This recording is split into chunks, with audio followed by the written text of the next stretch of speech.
sinoć u gradskoj kući održao tribinu posvećenu Božićnom ustanku 1919. godine i komitskom pokretu nakon njegove propasti. Na tribini je prikazan i dokumentarni film o Božićnom ustanku.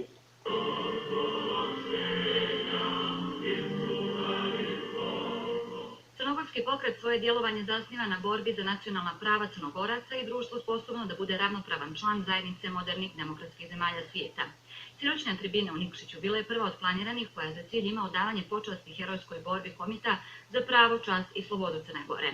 Uvodnu riječ imala je studentkinja crnogorskog jezika i književnosti Marija Mitrović, a o ulozi crnogorskog pokreta i potrebi da se kroz školski sistem i medije približi istorija Crne Gore mladim naraštajima govorila je profesorica Jasmina Nikčević.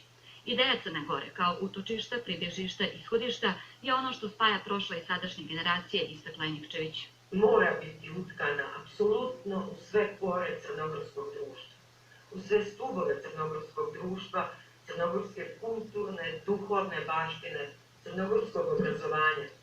Neophodno je da se svi crnogorski nastavni programi na neki način pojačaju i obnove snažnim predznakom i suštinskim idejama crnogorskog identiteta.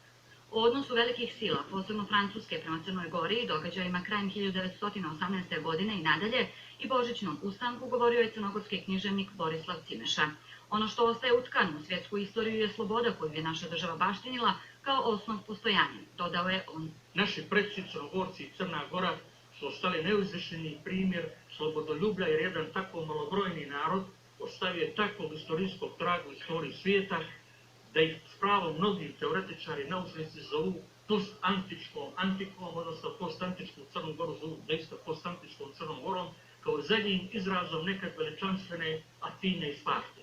Viteška borba Sava Rastupovića i njegove komitske družine, hrabrost i neustrašivost, bile su teme o kojima je govorio profesor Radovan Damjanović. Po njegovim riječima, ljubav prema državi bila je glavni pokretač crnogorskim borcima, pa je poručio da ne pravimo ništa protiv svoje zemlje, protiv svojih ljudi, protiv onih koji vole svoju zemlju.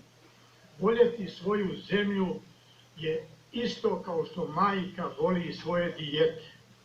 A ovdje majka Crna Gora ovim ljudima je bila sve i oni su samo se borili za njenu čast, za njeno dostojanstvo i željeli su da budu svoji u svom. Predlog Borislava Cimeša da se pokrene inicijativa za podizanje spomenika u Nikšiću komitama Sava Rastupovića i njemu samom naišao je na burno odobravanje. Tribini crnogorskog pokreta prisustvovale su mnoge značajne ličnosti, potomci crnogorskih komita i kao najvažniji gost njegovo preosveštenstvo vladika Crnogorski Mihajlo. Profesorka književnosti Ana Pejović veče je upotpunila recitovanjem poeme posvećene crnogorskim borcima za slobodu.